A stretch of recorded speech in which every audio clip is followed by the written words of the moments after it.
Bueno, agradecer que a esta hora tan tempranera, después de la jornada de ayer, sigamos aquí al pie del cañón.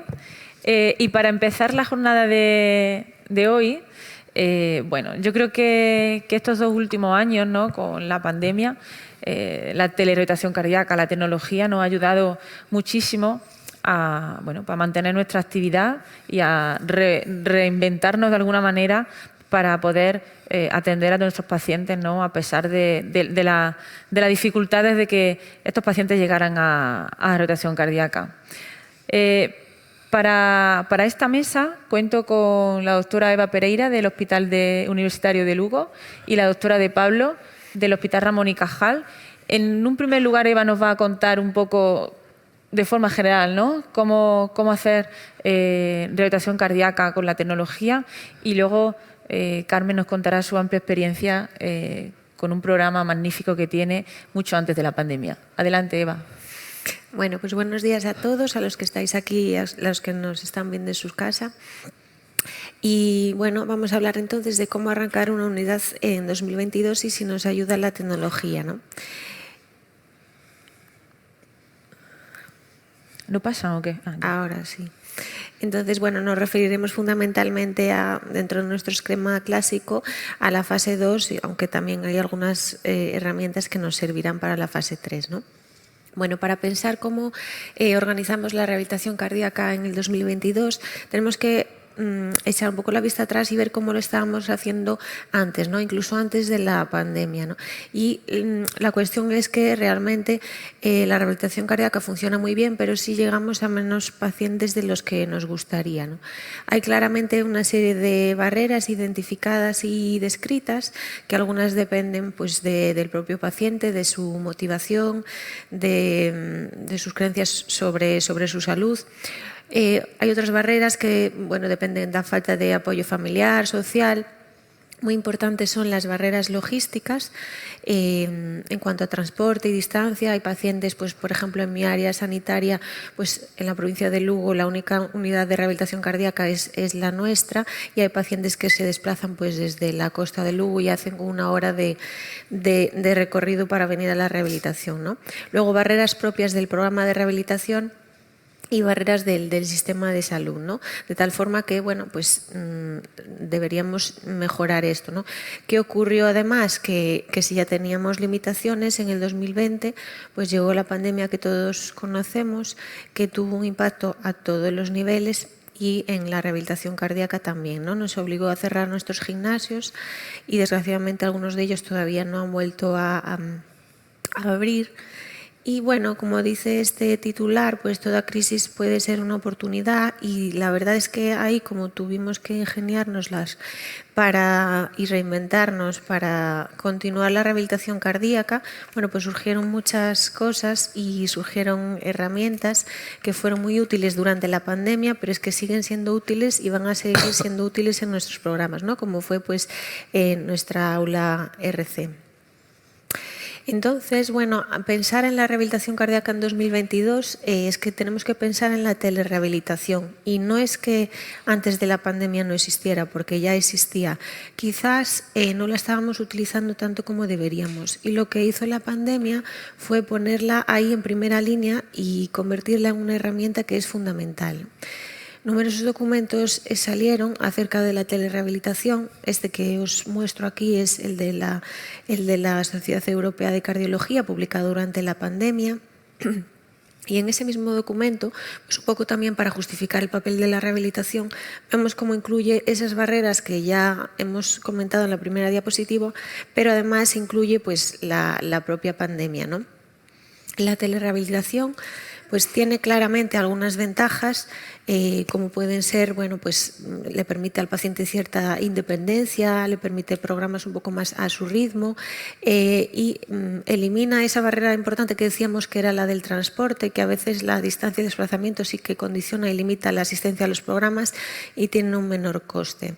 Sin embargo, veis ahí en la diapositiva en rojo que realmente también tiene ahí sus puntos, digamos, sus puntos débiles y sus puntos de atención, ¿no?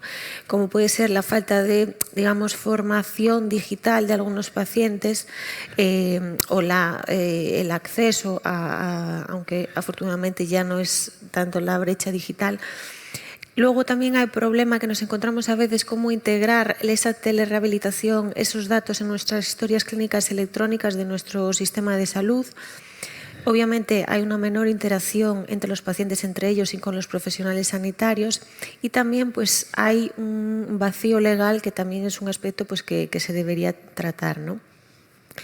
Como os decía, la telerehabilitación no es algo nuevo, ya hace años que existe y hay numerosas publicaciones. Veis ahí en esta diapositiva, algunas de ellas, las de la parte superior, veis que bueno, son del año 17, 19, 20. Incluyen la telerehabilitación bien como complemento de la fase 2 o incluso fase 3, ¿no? Pero veis los dos últimos abajo, que son programas de telerehabilitación exclusivos en la fase 2. En la columna de la derecha veis cómo en las conclusiones los resultados de estos estudios demuestran que la telerehabilitación es eficaz en términos de la capacidad de ejercicio físico de los pacientes y de la calidad de vida, ¿no? Por poneros uno de ellos, publicado en el 2017, el estudio Fit Home, que pretendía evaluar el beneficio clínico y la coste-efectividad de un programa de telerehabilitación frente a un programa de rehabilitación convencional en el centro como conocemos, ¿no?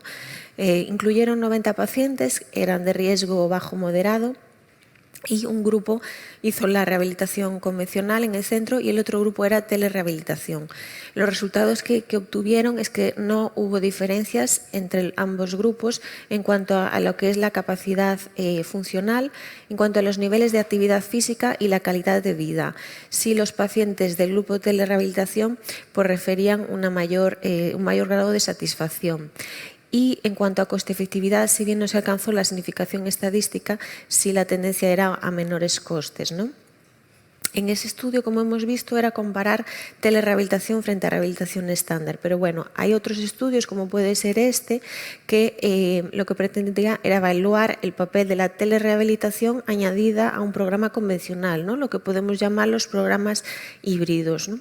Entonces, en este caso, pues eran 80 pacientes, que uno de ellos era rehabilitación convencional y el otro con herramientas digitales, con un dispositivo móvil, una plataforma virtual en la cual los pacientes tenían que introducir pues, sus hábitos de ejercicio físico, dieta, y recibían recordatorios y información sobre estilo de vida saludable.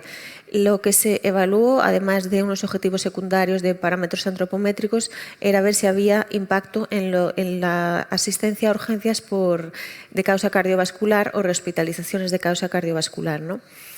Los resultados fueron que en el grupo, digamos, con esta intervención dual, el programa convencional más la telerehabilitación, se consiguieron un mayor descenso de peso, y si bien no se alcanzó la significación con una P de 0,05, sí parecía haber una reducción en las asistencias a urgencias por motivos cardiovasculares y en las rehospitalizaciones, ¿no? Y lo mismo que se evaluó que la telerehabilitación es eficaz y es segura, desde el punto de vista, digamos, más de los profesionales, también se evaluó qué opinaban los pacientes de la telerehabilitación, ¿no? En este año se publicó esta revisión sistemática en la cual los pacientes demostraban o valoraban con gran aceptación en términos de usabilidad, de utilidad y de aceptación los programas de la telerehabilitación. En el documento de la Sociedad Europea, comentábamos al inicio, nos establece cuáles son los parámetros y los dispositivos que debemos utilizar en la telerehabilitación. Y debemos realizar un abordaje integral del programa, y aunque sea telerehabilitación, el paciente no lo tengamos presente en nuestro gimnasio, en nuestras sesiones, tenemos que tratar todos los aspectos y monitorizar todo como si lo tuviéramos allí, ¿no? En cuanto al ejercicio, pues desde la frecuencia cardíaca, la escala de Borg, la señal del electro, si es posible, parámetros antropométricos y hábitos de dieta, con los que el paciente nos rellene de forma telemática los cuestionarios, los hábitos de comida, parámetros hemodinámicos del control de tensión arterial, la intervención sobre el tabaquismo, tiene que estar presente también en el programa de telerehabilitación, el parámetros de control metabólico de la diabetes, y el abordaje psicosocial, no olvidarnos también, muy importante, la intervención a nivel psicológico, ¿no? Luego dispositivos pues, con los que podamos contar, ¿no? Desde teléfonos inteligentes, relojes inteligentes, sistemas de monitorización de electro como bandas. Y bueno, si bien pues en el 2020 la Sociedad Europea sacó este documento, pues el resto de sociedades sacaron los suyos. Este, por ejemplo, que es de la revista egipcia de cardiología, vemos que lo sacó un año después y es muy parecido al nuestro, al europeo. De hecho, hay algunas figuras que son muy similares y sí que incluye este esquema que me gusta de consejos prácticos para establecer el programa de rehabilitación virtual, ¿no? Entonces nos dice que es importante que lo hagamos sencillo, lo hagamos fácil, que los profesionales que vamos a hacerlo tengamos como una hoja de ruta, un manual para establecer cómo va a ser ese proceso, no esperar y hacerlo cuanto antes, centrarnos en los componentes principales pero asegurando ese abordaje integral, diseñar programas específicos para los pacientes, pero asegurarnos que también, además de las sesiones individuales, se establezcan sesiones grupales entre ellos, evaluar los resultados de ese programa de telerehabilitación y luego hacer una inversión en el acceso a la rehabilitación de forma telemática, es decir, que no ocurra que ningún paciente por carecer pues, de dispositivos o de la tecnología se quede sin programa, ¿no? Utilizando pues, dispositivos que les podamos dejar durante ese periodo, ¿no? Por tanto, a la hora de plantear la rehabilitación cardíaca en 2022, tenemos que pensar en la combinación de programas presenciales y programas híbridos, ¿no? Con el fin último de asegurar ese objetivo de la rehabilitación cardíaca, que es esa intervención multidisciplinar y el abordaje de todas las esferas en nuestros pacientes, ¿no? Tanto del entrenamiento físico, pero también el abordaje psicológico y social. Tendrá que seguir habiendo programas presenciales exclusivamente para aquellos pacientes que tengan muy alto riesgo, pacientes que tienen insuficiencia cardíaca avanzada, dispositivos de asistencia. Está claro que esos pacientes tienen que hacer el ejercicio físico supervisado en nuestros gimnasios, pero para los pacientes que tengan, digamos, un riesgo bajo moderado, tendremos que combinar programas presenciales con telerehabilitación, lo que se llaman programas híbridos, que luego ya estableceremos el número mínimo de sesiones presenciales que decidamos, pero sí que considero que es fundamental que tengan alguna sesión presencial, porque es importante que conozcan y tengan contacto con el equipo de rehabilitación cardíaca, que aprendan y conozcan las sensaciones del ejercicio en el gimnasio y nosotros los veamos, y que interaccionen con el grupo, no solo con el grupo de profesionales, sino con el grupo de pacientes también. Y eso combinado pues, con las sesiones supervisadas mediante telerehabilitación, pues con los dispositivos y con la tecnología que podamos conseguir, ¿no? Que el paciente tenga o que desde el hospital pues, le podamos proporcionar, ¿no? Por tanto, tenemos que centrar nuestra atención en esos programas híbridos, que hemos visto que la telerehabilitación es eficaz en el objetivo que persigue y es segura, y además nos van a permitir pues, llegar a más pacientes, hacer más alto riesgo, dejar más sitio para el alto riesgo presencial y sacar el bajo riesgo fuera del hospital.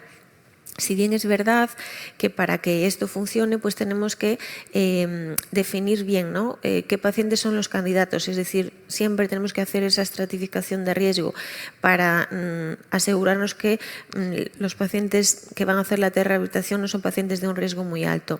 Establecer cuáles son los requerimientos mínimos para que el paciente pueda hacer ese programa de telerehabilitación en cuanto a acceso a las tecnologías, en cuanto a la disposición de Internet. Establecer cuál es el grado y el tipo de supervisión que vamos a ejercer, qué profesional lo va a ejercer, cuántos días a la semana. Si las sesiones se pueden hacer en directo, las vamos a supervisar al día siguiente en diferido, que hay pues, plataformas que nos permiten hacer eso. Establecer el número de sesiones presenciales que hablábamos antes de que hay un mínimo que deben hacer, ¿no? Y todo ello asegurando que en este programa se incluya ese abordaje integral de la rehabilitación cardíaca, ¿no? Y eso es todo lo que os quería contar. Muchas gracias, Eva. Déjamelo, por favor. Nos has dado una visión de lo que puede ser la telerehabilitación cardíaca y cómo podemos afrontarla. Carmen, cuéntanos tu experiencia. Bueno, buenos días a todos. y agradecer a la sección, a Raquel y a Rosa la invitación a estar hoy aquí con vosotros. Bueno, a mí me han pedido que os vuelva a presentar un poco la experiencia que tenemos con nuestro programa de rehabilitación cardíaca online, digamos, y bueno, en ello vamos a estar. Entonces, bueno, yo creo que nosotros empezamos a trabajar en telerehabilitación cardíaca, que bueno, no es la palabra que nosotros hemos usado nunca, pero en rehabilitación cardíaca online o a distancia, pues hace unos 10 años entramos en contacto con un estudio multicéntrico, con un CENIT, digamos, que era Rehabilita, que se trataba de establecer una plataforma virtual, pues ya os digo, hace 10, 12 años, para hacer rehabilitación cardíaca, respiratoria, neurológica a través de una plataforma. Era un consorcio de empresas en las cuales, bueno, pues se empezó a tratar y a hablar de este tema, que era algo absolutamente desconocido y la que los cardiólogos que nos invitaron a la unidad de rehabilitación cardíaca Ramón y Cajal, pues empezamos a conocer y a contactar lo que era aquello. Estaba claro que a partir de ahí, bueno, pues fuimos rodando y empezamos a plantearnos un programa más específico diseñado para realmente nuestra unidad de rehabilitación cardíaca. Partíamos de la premisa de que la rehabilitación cardíaca tradicional pues es efectiva, ya lo hemos visto, ha demostrado mejorar la supervivencia, mejorar calidad de vida, pero hay muchísimas personas que no tienen acceso. ¿Por qué? Bueno, pues por muchísimas razones. Ya ha hablado Eva de que se han definido una serie de barreras por las cuales es complicado en ocasiones acudir a una unidad de rehabilitación cardíaca. Son unidades que tienen horarios muy concretos, que están altamente estructuradas, que pueden estar muy lejanas al domicilio y que en ocasiones es difícil de acceder. Por tanto, partíamos de que necesitábamos que la rehabilitación cardíaca tuviese mayor flexibilidad, que se pudiese aproximar mucho más al paciente y sobre todo que tuviésemos también posibilidad de personalizarla muchísimo más. No solo, aunque es positivo el trabajo en grupo, pero además también hay que contar con lo que al paciente le gusta y lo que realmente quiere hacer y puede hacer. Por tanto, el reto, digamos, que nos planteamos era incrementar el número de pacientes que puedan acudir a una unidad de rehabilitación cardíaca. Pensábamos además que este tipo de programas iba a hacer que mejorase la adherencia del paciente, ya que si desde el principio el paciente se autogestiona, al menos parcialmente, va a mantener esa práctica durante mucho más tiempo. Por tanto, vamos a mejorar la adherencia en fase 3 y por tanto pensamos que había que buscar modelos alternativos y que este podía ser uno de ellos. Desde los años 90 se realizan programas domiciliarios de rehabilitación cardíaca, se considera una indicación de clase 1A en pacientes de bajo riesgo y ya publicado pues también hace unos 10 años. Hasta entonces había hasta dudas de si eso era una indicación real o no. El problema que tienen los programas domiciliarios tradicionales es que tienen ventajas e inconvenientes, pero tienen unas grandes desventajas. Bueno, está claro que se dirigen básicamente a pacientes de bajo riesgo, de riesgo bajo-medio. Hasta ese momento eran programas dirigidos básicamente a programas de entrenamiento y poco lo que se hacía era programa educativo, control de factores de riesgo, o sea que realmente era más un programa de ejercicio. Y había un gran problema, que tanto el paciente como los profesionales teníamos sensación de falta de seguridad. No había gran contacto con el paciente iba a su aire y no tenías ninguna posibilidad más que telefónica o en algunos hospitales europeos, por ejemplo, los profesionales iban periódicamente a la casa de los pacientes para hacer los controles, pero realmente había muy poquita interacción. El paciente se quejaba de poca interacción y de poca seguridad. Entonces, el planteamiento es, si pasamos de un programa altamente supervisado presencial a uno nada supervisado, algo tiene que haber entre medias. Entonces, partimos de que podíamos hacer programas supervisados a través de las nuevas tecnologías.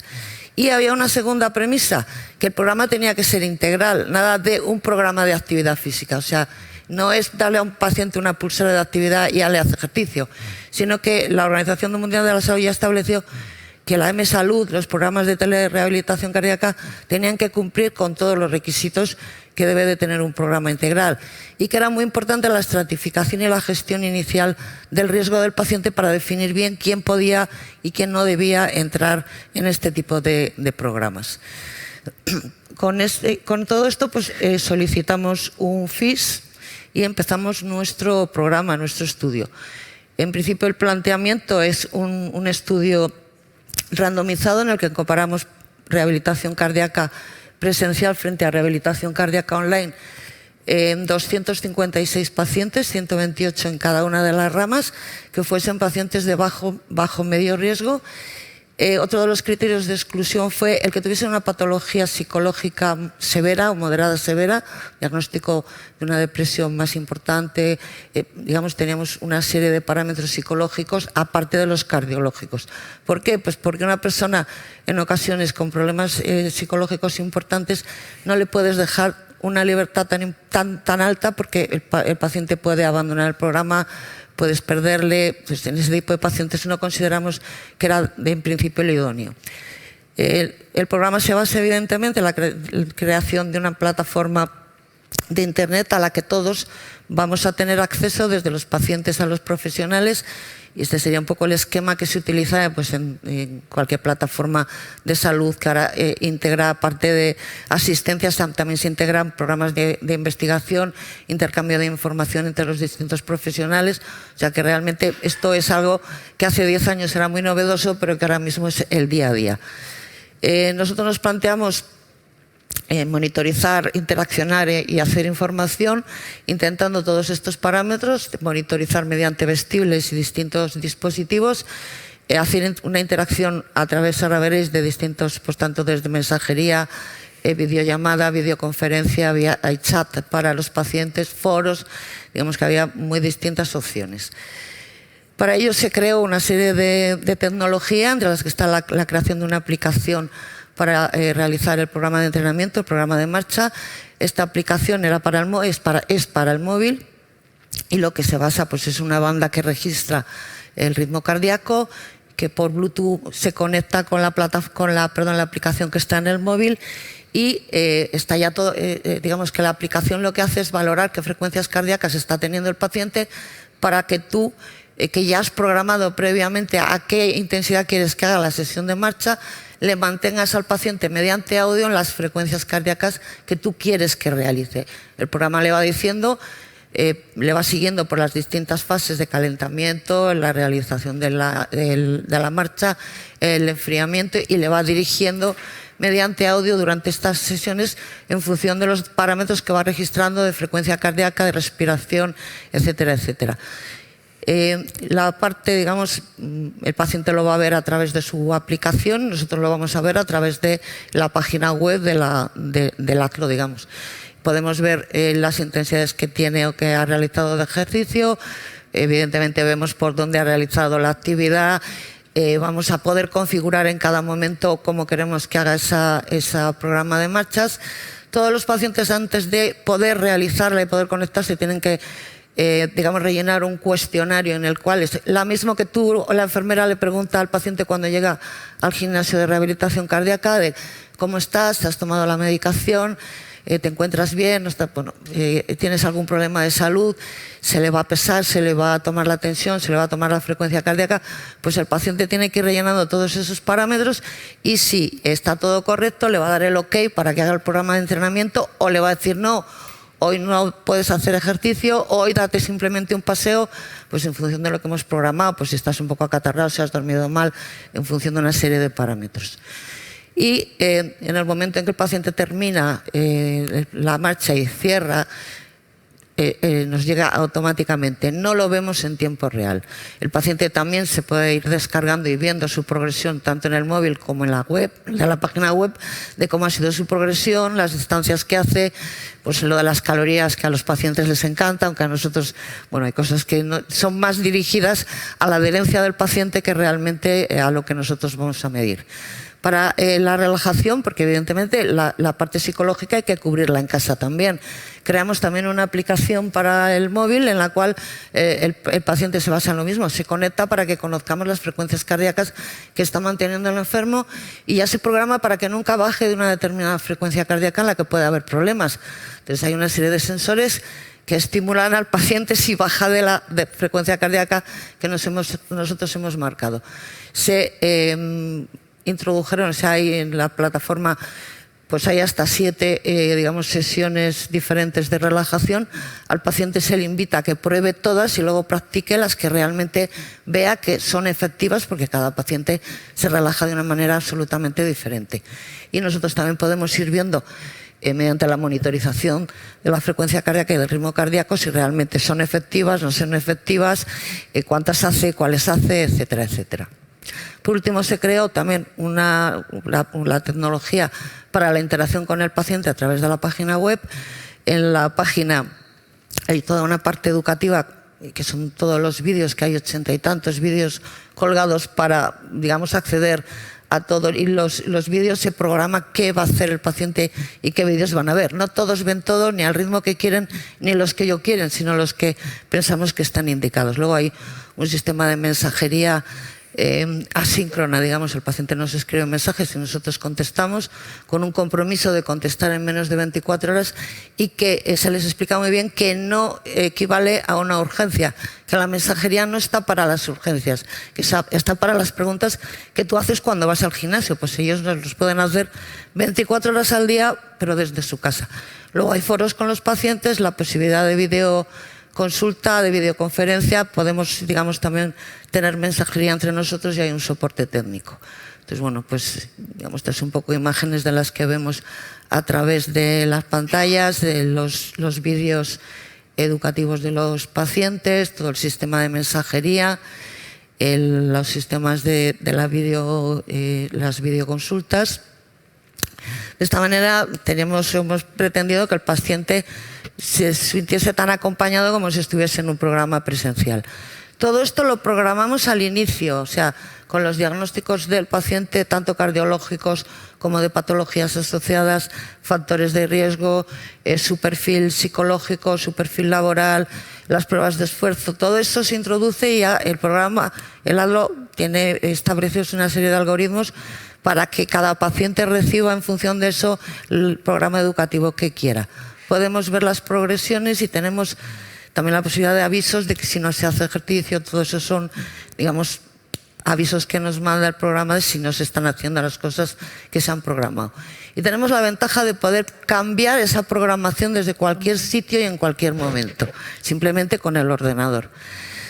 El programa, el estudio, digamos, se randomizaron los 256 pacientes a esas 2 ramas con esas premisas que os he comentado. Esta sería como hacíamos la randomización. El alto riesgo, evidentemente, se quedaba en el hospital. El bajo riesgo, sin alteraciones psicológicas, se le ofrecía siempre y cuando tuviese, el único requisito es que tuviese internet en casa.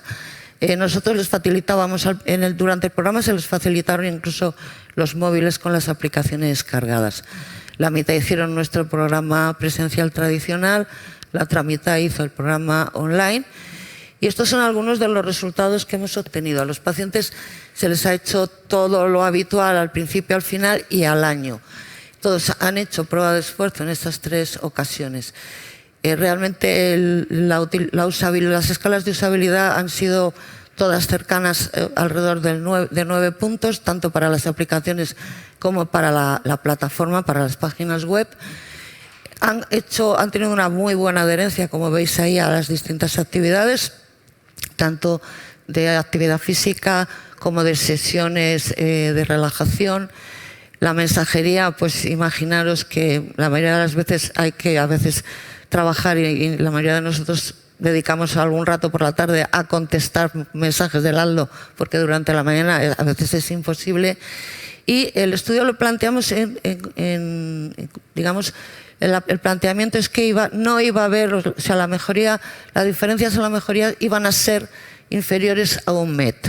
Es decir, era probable, por los datos que teníamos, que los que hacían entrenamiento presencial estuviesen un poquito mejor físicamente, pero esa diferencia iba a ser siempre inferior a un MET. Y eso se cumplió tanto al año como, al alta del programa de rehabilitación cardíaca, que son los datos que veis ahí, como en lo que hemos valorado ahora al año, que la diferencia es todavía menor. Teniendo este programa en marcha, cuando se empezó la pandemia, no tuvimos ningún problema, no tuvimos que cerrar la unidad. Aunque la mayoría de nosotros tuvimos que estar trabajando, viendo pacientes, por desgracia, con otras patologías, nos las arreglamos para en horas fuera de horas, el poder mantener pues tuvimos 50 y tantos pacientes metidos, todos ellos en el online, incluyendo alto riesgo, es decir, lo que no se les facilitó y no podían salir a la calle, con lo cual la actividad física no era ningún problema. Y a partir de ese momento y con la experiencia que cogimos en la pandemia con pacientes de otros tipos, el programa que hacemos ahora mismo es un programa híbrido en el cual el alto riesgo sigue siendo presencial, aunque durante prácticamente año y medio, toda la parte educativa se ha hecho a través del online y la parte psicológica también.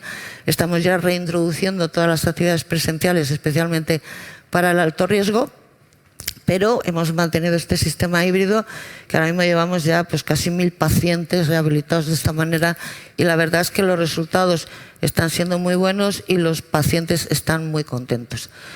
Ventajas, para terminar, e inconvenientes, pues un poco las cosas que ya ha comentado Eva. Hemos acercado el programa a los pacientes. Los pacientes, digamos que tienen un alto grado de satisfacción, se ha incluido en sus actividades de la vida diaria, les está permitiendo volver al trabajo de una forma muchísimo más precoz. Hemos visto que es eficaz y es seguro. Hemos visto que mejora la transición de la fase 2 a la fase 3. Por nuestra parte, nos ha permitido aumentar el número de pacientes que podemos atender, pues de atender habitualmente hace 10 años a unos 350, pues ahora prácticamente estamos alrededor de los 500. Nos ha permitido además centrar los esfuerzos en los pacientes de alto riesgo. Como inconvenientes, el paciente pierde contacto con este sistema, no tanto con el profesional, pero sí entre ellos. El chat y los foros no han funcionado, y no han funcionado porque el paciente no estaba el tiempo suficiente en contacto como para después poder mantenerlo fuera de, y eso es algo que hay que repensar.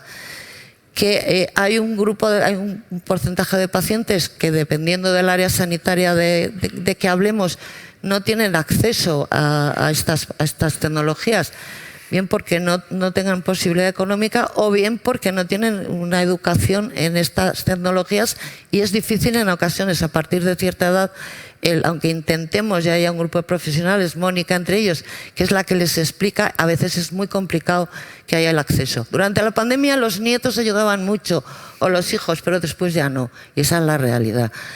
Digamos, el otro problema es la dificultad que hay en la conexión o interacción entre las nuevas tecnologías y este tipo de programas que no están integrados en la web y redes del hospital, con lo cual el compartir información es prácticamente imposible. Y no os olvidéis que esto no nos quita trabajo a los profesionales, ni muchísimo menos, nos aumenta la actividad y el trabajo. O sea que no es un programa para descargar trabajo que lo va a hacer otro, no. Ver más pacientes, aunque sea online, supone pues una mayor actividad, un mayor trabajo. O sea que yo creo que la gráfica de lo que es rehabilitación cardíaca, o debería ser en estos momentos, pues podría quedar de esta manera, que son las gráficas que hemos hecho desde el grupo, desde la sección, el añadir el híbrido como la alternativa en estos momentos probablemente más lógica. Muchas gracias, Carmen.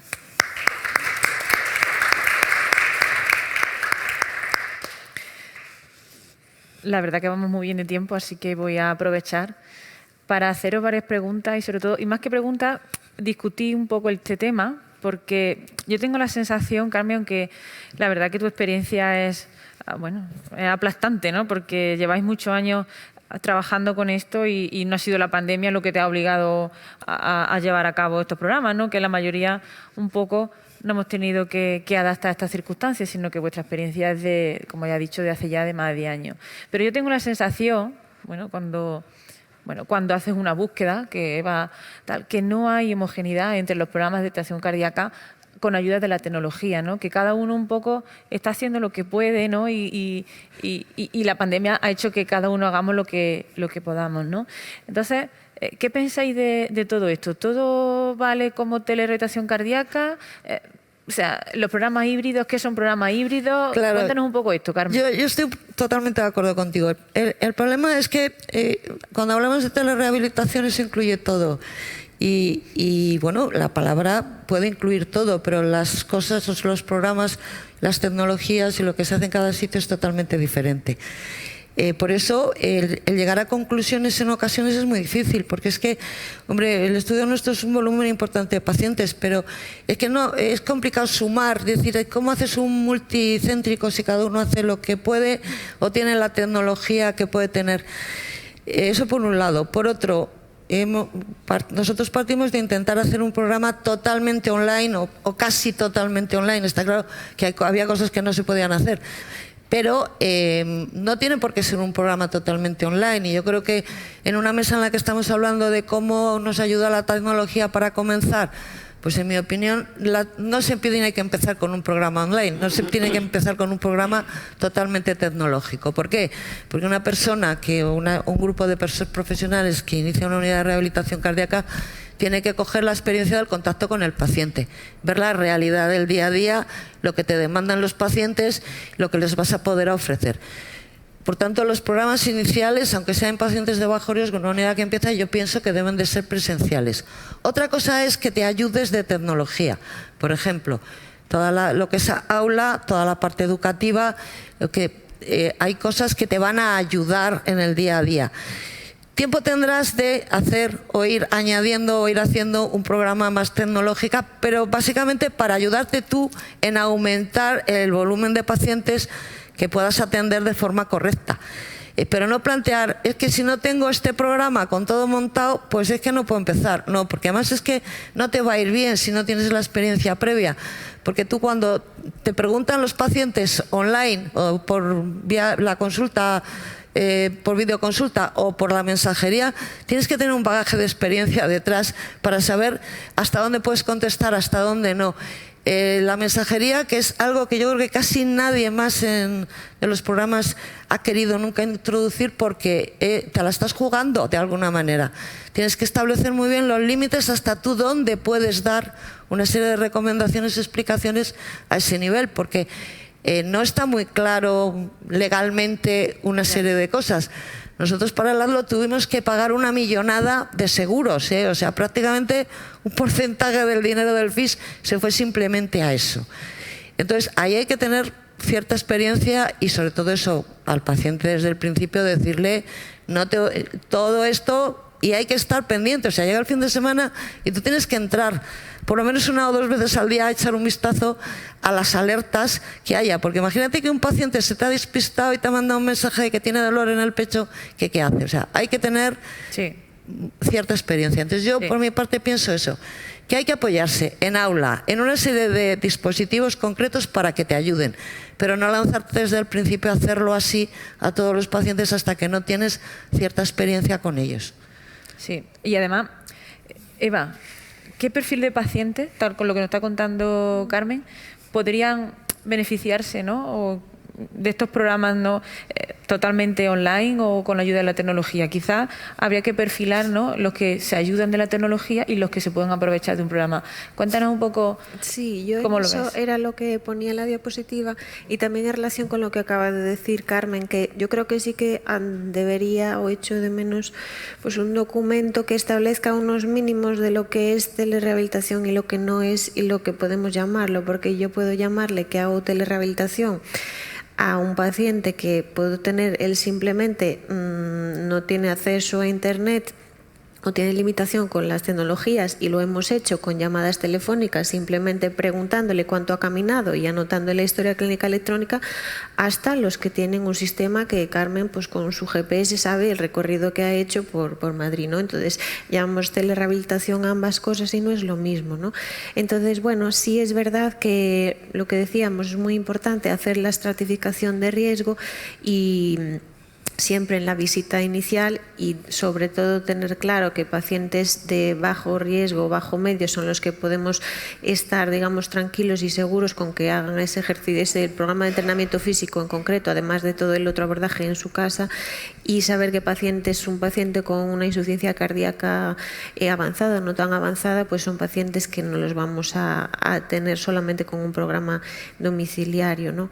Y luego también a mí me preocupa, pues eso que acaba de comentar Carmen, ese vacío legal que hay, porque realmente tener que en fin de semana estar pendiente y entrar para ver si el paciente te ha enviado algo, es que desde el punto de vista legal ya además de nuestra vocación y de lo implicado que estés, pero desde el punto de vista legal, ¿qué Estamos pasa de guardia, si no lo haces? ¿no? Realmente, o sea, nosotros habitualmente se queda alguien encargado, echar un vistazo.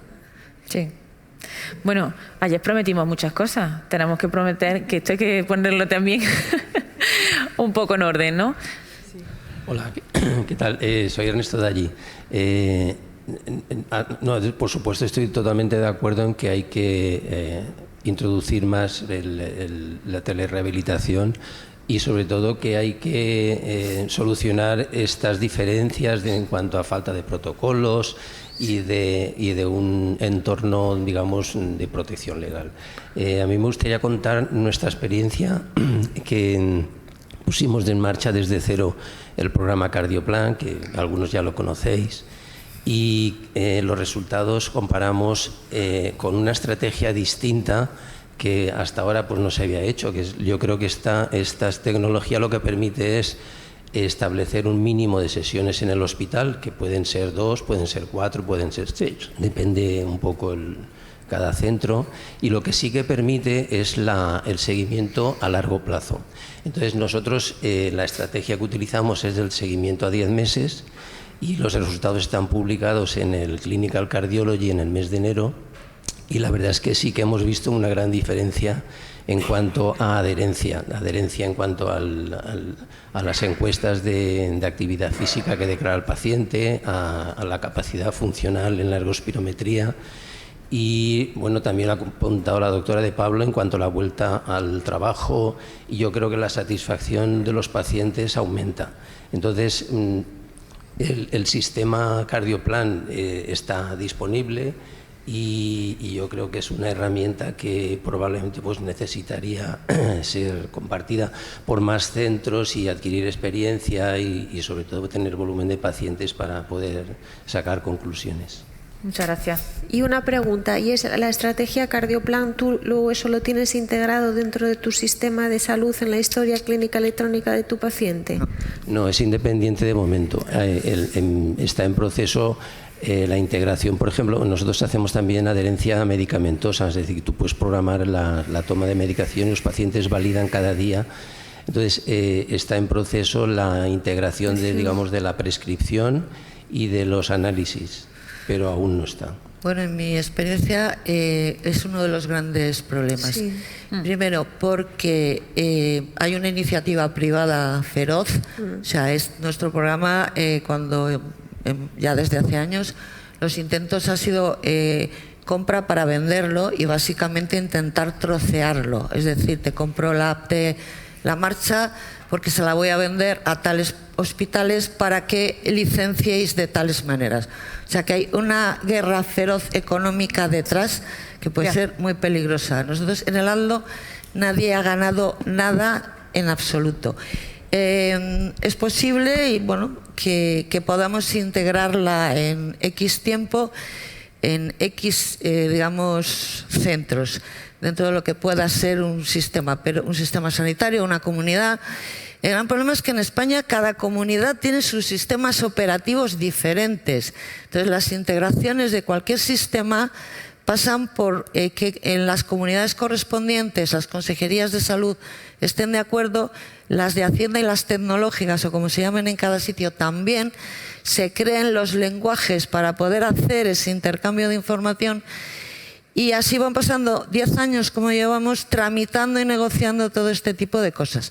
Más que nada con la intención de que esto sea gratis, es decir, que por el mero hecho de que tú estés dentro de la seguridad social puedas beneficiarte de una investigación que se ha hecho por Carlos III, el ISTI, la Unidad de Telemedicina, y Ramón y Cajal, sin ningún ánimo de lucro. O sea que lo que no queremos es todo esto de las licencias, las no sé qué, las no sé cuál. Pues es un poco complejo, y también me gustaría eso, aclarar que hay que también tener cuidado, pues por eso, porque investigación de alguna manera pública que luego no derive en otra serie de mercantilismo. Os digo, o sea, a mí me sorprendió y me ha sorprendido para mal en ocasiones este tipo de cosas.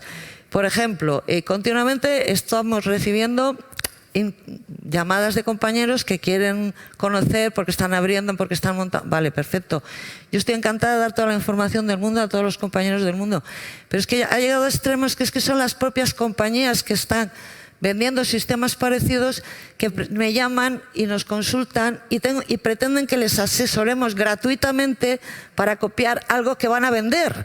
Entonces, ojo, que es que también estamos ya en un punto que es un poco cachondeo, ¿eh? Ya.